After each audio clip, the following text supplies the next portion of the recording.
नमस्कार good morning. आज April 16 तारिख बुधवार। आज दिन भरी अनेक बड़ गुरुत्वपूर्ण खबर गुड़िक आसी। एसएचजी महिला मानक पई बड़ घोषणा कले मुख्यमंत्री, मिलिबो बिना सुधरे ऋण। अन्यपटे आयुष्मान कार्ड को नहीं मध्य आसिला बड़ खबर। जानतु काहाकु मिलिबो काहाकु मिलिबो नाही। अन्यपटे वर्षा एवं राज्य सरकारंकर अनेक नुआ योजना आसी। तेबे आसंतु आज सकाळ आसीथिबा 20 टी बड़ खबर उपरे नजर पकाइबा। प्रथम खबर, द्वंद्व दूर कले स्वास्थ्य मंत्री। जानतु काहाकु मिलिबो आयुष्मान कार्ड। ओडिशा रे 1,03,00,000 परिवार को मिलिबो आयुष्मान योजना एवं गोपबंधु जन आरोग्य योजना रे सुविधा। मोट 3,50,00,000 लोक पाइबे आयुष्मान योजना रे लाभ। 70 वर्षरु ऊर्ध्व 23 लाख लोक माने पाइबे एथिरे उपकृत। तबे एमानक मध्यरु 6 लाख लोकंको ऑनलाइन रे मिलिबो कार्ड। 70 वर्षरु अधिक वयस्क लोक माननको इनकम टैक्स देउथिले मध्य सेमाने आयुष्मान कार्ड पाई परिबे। परिवार पिछा 5 लाख महिलांक पई अतिरिक्त 5 लाख 10 लाख टंकार स्वास्थ्य बीमा मिलिबो। परिवार रे 70 वर्षरु अधिक लोक थिले आयुष्मान व्ययबंद योजना रे अतिरिक्त 5 लाख टंका सुविधा पाइबे। जातीय खाद्य सुरक्षा योजना अधीन रे थिले मिलिबो कार्ड। अंत्योदय योजना रे कार्ड रहिथिले मध्य आयुष्मान कार्ड मिलिबो। राज्य खाद्य सुरक्षा योजना रे ना रहिथिले मध्य मिलिबो सुविधा। नवीन कार्ड पाइथिबा हिताधिकारी मध्य एही योजना रे लाभ उठाई परिबे। राशन कार्ड रे ना नथिबा 2 लाख परिवार मध्य एही योजना रे सुविधा पाइबे। घर घर बुली कार्ड देबे आशा दीदी। तेबे योजना परिसरभुक्त होइथिले कार्ड पाई नथिले आधार कार्ड नंबर रे मध्य सुविधा मिलिबो। किंतु पुराना बीएसकेवाई कार्ड देखाइले भी हॉस्पिटल रे मागणा चिकित्सा मिलिबो। परवर्ती खबर, एआई पाठ पढ़िबे सरकारी कर्मचारी। भविष्यत पई प्रस्तुत एवं डिजिटल दक्ष सशक्ति गठन दिगरे एक प्रमुख पदक्षेप स्वरूप ओडिशा सरकार समस्त सरकारी कर्मचारी को कृत्रिम बुद्धिमत्ता एआई रे अति कम रे गोटे फाउंडेशन पाठ्यक्रम बाध्यतामूलक भाव में समाप्त करने को निर्देश देइचंती। अतिरिक्त मुख्य सचिव, प्रमुख सचिव, कमिश्नर यह सहित जिला कलेक्टर मानकु लिखा जाइथिबा चिठी रे मुख्य सचिव मनोज आहूजा समस्त विभाग को सेमानक अधीनस्थ कर्मचारी को एआई पाठ पढ़ा को कहिचंती। गारमेंट फील्ड रे बिजनेस करिया पई चाहउछंती ताहले डेरी कोन पई जोगाजोग करंतु प्रकाश एंटरप्राइज कोलकाता। साड़ी पाई परिबे मात्र 115 टंका, नाइट पाई परिबे मात्र 86 टंका, कुर्ती पाई परिबे मात्र 53 टंका, छोट पिलांक बाबा सूट आइटम पाई परिबे मात्र 36 टंका। A to Z readymade garment item 15,000 plus product available रहउची। ओनली फॉर बिजनेस रिगार्डिंग माल जोगाई दउची। स्क्रीन रे नंबर दिया जायची, जोगाजोग करंतु। परवर्ती खबर, एसएचजी महिला मानक पई खुशी खबर। मुख्यमंत्री मोहन चरण माझी एसएचजी महिला मानक पई बड़ घोषणा करिसंती। स्वयं सहायक गोष्ठीर महिला मानक पई ऋण प्रदान अवधि आहुरी 1 वर्ष बढ़ाइले राज्य सरकार। एसएचजी महिला को सुधमुक्त ऋण प्रदान अवधि आउ वर्षे बढ़िला। एने मुख्यमंत्री कार्यालय पक्षर सूचना जारी करा जायछि। 10 लाख पर्यंत ऋण नेबाकू सुध देबाकू पड़िबो नाही। 31 मार्च सुधा शेष अवधि 2025-26 आर्थिक वर्ष पई बढ़िला। महिला को सशक्त करने उद्देश्य राज्य सरकार बहुमुखी योजना मान तैयारी करुचंती। गत मासरे सरकार सुभद्रा शक्ति मेला मध्य आयोजन करथिले। काल बैशाखी पई आसला बड़ खबर। आज प्रबल वर्षा। आज राज्य में किसी स्थान में भारी वर्षा संभावना अच्छी। भारतीय पाणीपाग विभाग आईएमडी यह पूर्वानुमान करिछि। आज मयूरभंज, केउंझर, बालेश्वर, सुंदरगढ़, ढेंकानाल, गंजाम, गजपति रे प्रबल वर्षा हेबो। आसंता काली उत्तर ओडिशा, दक्षिण ओडिशा रे किछि स्थान रे प्रबल रु अति प्रबल वर्षा हेबा पई सतर्क सूचना जारी करिछि पाणीपाग विभाग केन्द्र। भद्रक, जाजपुर, केन्द्रापड़ा, बालेश्वर, कटक, जगतसिंहपुर, पुरी, खोर्धा, नयागढ़, गंजाम, गजपति, मयूरभंज, केउंझर, अनुगुल, सुंदरगढ़, ढेंकानाल, बौद्ध, कंधमाल, रायगड़ा, कोरापुट और मालकानगिरी रे घड़घड़ी सहित प्रबल रु अति प्रबल वर्षा हेबो। आसंता 19 तारिख जाए कालबैशाखी संभावना रहिबो। एहा परे ताती क्रमशः बढ़िबो। नवदुरी रुचि बढ़िला होमगार्ड को पदवी। राज्य में एवं गृहरक्षी होमगार्ड नियुक्ति चलता बेले सृष्टि होइछि अतिरिक्त 2500 पदवी। मुख्यमंत्री मोहन चरण माझी मंगलवार ए संक्रांत प्रस्ताव को अनुमोदन देइछंती। राज्य में वर्तमान गृहरक्षी पदवी संख्या 17,657 रही। 2,500 नुआ पदवी सृष्टि होगा पर समुदाय पद संख्या 20,175 हेबो। सूचना योग्य जे राज्य में आईन श्रृंखला परिस्थिति को दृष्टि रखा राज्य पुलिस बाहिनी पदवी संख्या वृद्धि करा संपर्क में मुख्यमंत्री पूर्व घोषणा घोषणा करथिले। राज्य पुलिस विभाग विभिन्न शाखा प्राय 12,000 पदवी सृष्टि कराଯିବ ବୋଲି मुख्यमंत्री पूर्व ମଧ୍ୟ घोषणा କରିସାରିଛନ୍ତି।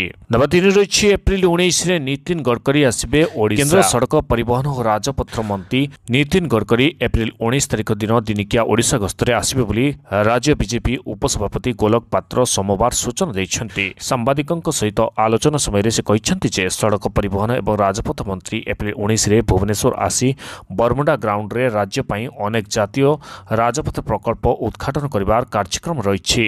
ओडिशा पई एबे सुवर्ण सुजोग कारण डबल इंजिन सरकार अधीन रे विकास पई कार्य को त्वरान्वित करबा लक्ष्य रे केंद्र नेतृत्व रे राज्य को आसुछन्ति बोली। नंबर 4 रहिछि मोबाइल टावर पोड़ी देले नक्सल।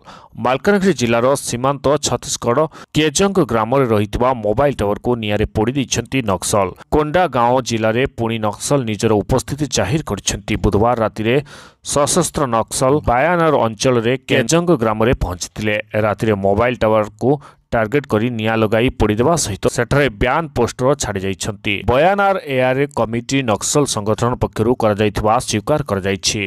नंबर 5 रही कमिला सोना दर। लक्षे मुहा माड़ी सोना दर। सोना दर गत किछि दिन मध्य पाखापाखि 6,000 टंका वृद्धि होता बेले 95,000 डेईछि। आज टिके सोना दर कमी। भारतीय बजार में 24 कैरेट सोनार दर 95,510 टंका रही। सेपरी 22 कैरेट सोनार मूल्य 87,550 टंका रही। सेपरी राजधानी भुवनेश्वर में 24 कैरेट सोनार मूल्य 10 ग्राम पिछा 95,510 टंका रही बेले 22 कैरेट सोनार मूल्य 87,550 टंका रही। मुंबई में 24 कैरेट सोनार मूल्य 95,510 टंका और 22 कैरेट सोनार मूल्य 87,550 टंका रही। नुआदिल्ली में 24 कैरेट 95,650 टंका रही बेले 22 कैरेट सोनार मूल्य 87,700 टंका रही। नंबर 6 रही बीजेडी द्वितीय लोकसभा प्रार्थी तालिका जाहिर। 6टी आसन में लड़े निर्वाचन। बिजु जनता दल बीजेडी बुधवार दिन संध्या सुधा 15टी लोकसभा निर्वाचन मंडली प्रार्थी घोषणा करिछि। प्रथम पर्यायर अपराह्न में बीजेडी 9 जन नाम जाहिर करथिला।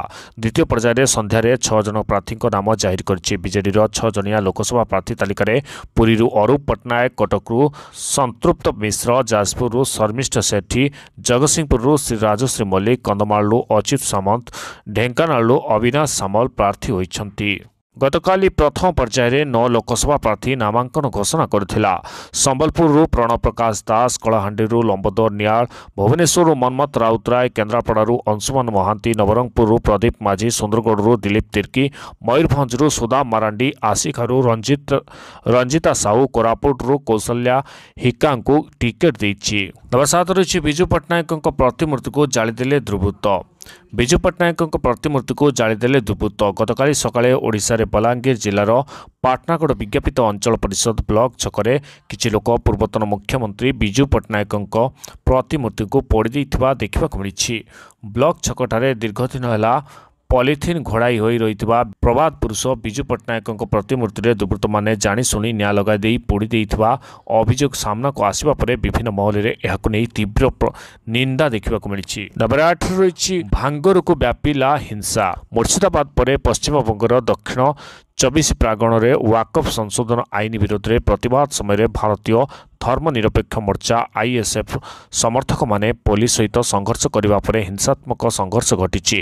दलीय नेता एवं भांगर विधायक नौसंक द्वारा संबोधित वाकफ आईन विरोध में रैली जोगदेवाई केन्द्रीय कोलकातार रामलीला मैदान अभिमुखे जाउथबा आईएसएफ समर्थकों को पुलिस अटकाइबारु संघर्ष आरंभ होइतला, जहाँफल अनेक आहत होइछन्ति। नंबर 8 रही पश्चिमबंग जाउथबा वंदे भारत ट्रेन उपरे पत्थर माड़, भांगिला झरका, यात्री भयभीत। वंदे भारत ट्रेन उपरको पत्थर माड़। बागलपुर हावड़ा वंदे भारत एक्सप्रेस उपरको सोमवार बागलपुर एवं टिकानी स्टेशन मध्यवर्ती हाटपुर नट निकट में पत्थर माड़ होइछि। सीट नंबर 53 एवं 54 झरका काच भांगी जाइथिबा देखिबाक मिलिछि। ए घटना रे के आहत होइनांती। मालदा डीआरपी मनीष कुमार गुप्ता कहिसंति जे अपराधी मानक चिन्हट करने Vande Bharat express CCTV footage जांच कर सुरक्षा बढ़ाओ नचेत राम मंदिर को बोमारे उड़ाई देबु। अयोध्या राम मंदिर को बोमारे उड़ाई देबाकू धमक मिली। मंदिर सुरक्षा बढ़ाइबाकू देइछि चेतावनी। एने अयोध्या साइबर थाना रे एफआईआर रुजु होइछि। आसो मंदिर में मध्य सुरक्षा को बढ़ाई दिया जाइछि। मिलितबा सूचना मुताबक अयोध्यार राम जन्मभूमि न्यास एवं उत्तर प्रदेश अनेक जिलार मजिस्ट्रेट को एक धमकपूर्ण इमेल आसी। इमेल सोमवार राति पठा जाइतिला, जो राम मंदिर सुरक्षा वृद्धि करने को चेतावनी दि जाइतिला। नंबर 13 रही प्राची नदी पुनरुद्धार पर खर्च हेब 345 कोटी टंका। नुआ रूप पाइब काकटपुर माँ मंगला पीठ।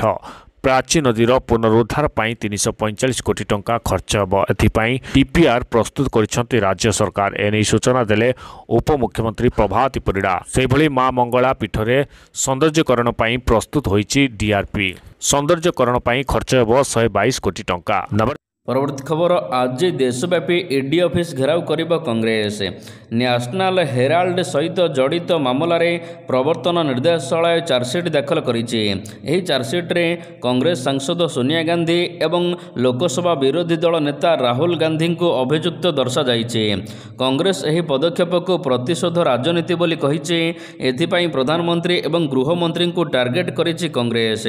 केवल एतिक नुहे, कांग्रेस नेतृत्व में आज बुधवार दिन सारा देश में प्रदर्शन करिब बोली घोषणा करिछि। पार्टी सारा देशर ईडी कार्यालय बाहर आज प्रदर्शन करिब। समुद्र को मत्स्यजीवी को मना। समग्र राज्य में पूर्व उपकूल आज सामुद्रिक कटकणा लागू कर एने ओडिशा सरकार मत्स्य निर्देशालय नोटिस नंबर 4038 जारी कर दर्शा जे आज जून 14 पर्यंत 61 दिन समुद्र मध्य माछधरा कटकणा को लागू कर कारण यह समय समुद्र माछ वंश वृद्धि और जाआंल सुरक्षा यह पालन अनिवार्य। उक्त नियम राज्यर सबु माछधरा बंदर पर लागू हेब।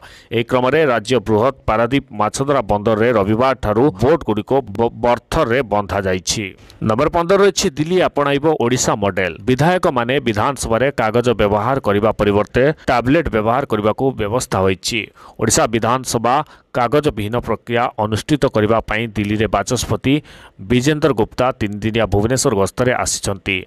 जातीय ई विधान आवेदन कागज विहीन एवं डिजिटल व्यवस्था प्रचलन करने राज्यगुड़िक मध्य ओडिशा विधानसभार अन्यतम। नंबर 16 रही अमेरिका निर्मित शक्तिशाली F-16 विमान को खसाइला रूस। रूस यूक्रेन मध्य चलता युद्ध मध्य रूस सेना को बड़ सफलता मिली। रूस प्रतिरक्षा मंत्रालय घोषणा कर सेना यूक्रेन एक अमेरिका निर्मित F-16 लढ़ुआ विमान को क्षेपणास्त्र मारी खसाई देछि। तथापि केउ स्थान में यह होइतिला ता रूस प्रकाश करना। यह प्रथम थर जेतेबेले रूस एक F-16 नष्ट करिवार घोषणा करिछि। यूक्रेनीय वायुसेना F-16 विमान को वायु प्रतिरक्षा द्वारा गोली करी खसाई दिया जाइछि। नंबर 18 रही तमिलनाडु विधानसभा नूतन प्रस्ताव आगत। केंद्र सह भाषा विवाद को नहीं चर्चा रे तमिलनाडु मुख्यमंत्री एम.के. स्टालिन एवं एहारी मध्य राज्य को अधिक स्वाधीनता देवाई स्टालिन विधानसभा रे आगत करिसेंती एक प्रस्ताव। से कहिसेंती जे एहा द्वारा अधिकार को सुरक्षा और केंद्र राज्य संपर्क में सुधार आसिबो। राज्य को अधिक स्वाधीनता देवाई मुख्यमंत्री एम.के. स्टालिन एहाको आगत करिसेंती। से कहिसेंती जे देशर स्वाधीनता 75 वर्ष पूर्ण करिछि। आम देश में विभिन्न भाषा जाति और संस्कृतिर लोक बास करुछंती। आमे समस्ते एकाठी रहू। डॉक्टर आंबेडकर देशर राजनीतिक और प्रशासनिक व्यवस्था को एभली भाव स्पष्ट करथिले जे समस्त को सुरक्षा दिया। राज्य अधिकारी को सुरक्षा देवा और केंद्र राज्य संपर्क को उन्नति करने एक उच्चस्तरीय कमिटी गठन करिसेंती। नंबर 19 रही वाकफ आईन को नहीं कांग्रेस को खोला चैलेंज देले प्रधानमंत्री मोदी। वाकफ आईन को नहीं कांग्रेस उपरे बर्षिले प्रधानमंत्री मोदी। सरकार क्षमता हासिल पाई कांग्रेस संविधान अपमान करने को पछाए नहीं। अनुसूचित जाति और जनजाति को अधिकार छड़ाई था। बाबा साहेब आंबेडकर को अपमान करता कांग्रेस को भत्सना करछंती मोदी। सेपटे मुर्शिदाबाद हिंसा राज्यर अन्य जिला को माड़िलाणी। सेपटे केंद्रीय फोर्स मुतयन जो स्थिति अणायत्रे थिले भी भयर महल देखा देइछि। हिंसा पाई ममता सरकार को दायी करिसेंती राष्ट्रपति शासन लागू करिछि बीजेपी। नंबर 20 रही साबाड़ हेबे बेलूच विरोधी। बेलूच स्थान रे विद्रोही को दमन पाई नुआ रणनीति अणा जाइछि। यह आनिछि पाकिस्तान। एठारे अमेरिकार प्रवेश कराइबा लागि नुआ योजना हाथ को नैछि। पाक सेनार मुख्य आसिम मुनी अमेरिका को लेजरी खणी देवा लगी विचार करुछि। एही पदक्षेप द्वारा पाक दुईटी दिगरु फायदा हासिल पाई लक्ष्य रखिछि। प्रथमतः खणी उत्तोलन मोटा अंकर अर्थ फायदा मिलिबो। द्वितीयटी बेलूचिस्तान विरोधी को साबाड़ करा। गत शनिवार विलंबित राति रे बेलूच विरोधी माने पाकिस्तान 8 जन कार मेकानिक को गोली करी हत्या करथिले।